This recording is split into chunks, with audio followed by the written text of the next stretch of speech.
Assalamualaikum warahmatullahi wabarakatuh. Nuwun Bapak Ibu Kepala Sekolah ingkang kinurmatan, tamu undangan, Bapak Ibu guru ingkang kula hormati, adik-adik kelas tuwin rencang-rencang ingkang kula tresnani. Puji syukur konjuk wonten ing rasanipun Gusti Allah ingkang wekdal menika kita sedaya taksih pinaringan rahmat saengga ing wekdal menika kita saged makempal kani pinaringan kaharjan. Kula minangka wakil saking siswa kelas 9 ngaturaken agunging panuwun ingkang tanpa upami dumateng Bapak Ibu guru. Awit saking sih katresnan anggenipun kula pentah dumateng kula sekonco saengga saged ngrampungaken kewajiban anggen kula sakonco ngangsu kawruh wonten ing pawitan menika.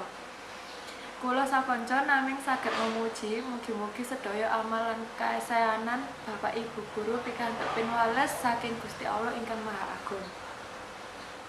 Saha tansah pinaringan kasasaran, kawilujengan lan ketentraman saengga saged nggulawentah adik-adik sedaya ngantos dumugi paripurna kanthi biji ingkang marekaman.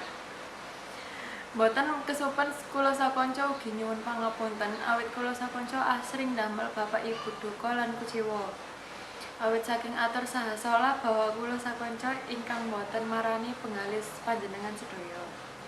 Dumateng Bapak Ibu guru lan adik-adik sedaya, sepisan malih kula ndedonga mugi tansah pinaringan rahmat saha barokahing Gusti Allah. Wasana cakap semanten atur kula menawi kathah kalepatan atur saha salah bahwa ingkang boten meranani penggalih kula nyuwun pangapunten. Wassalamualaikum warahmatullahi wabarakatuh.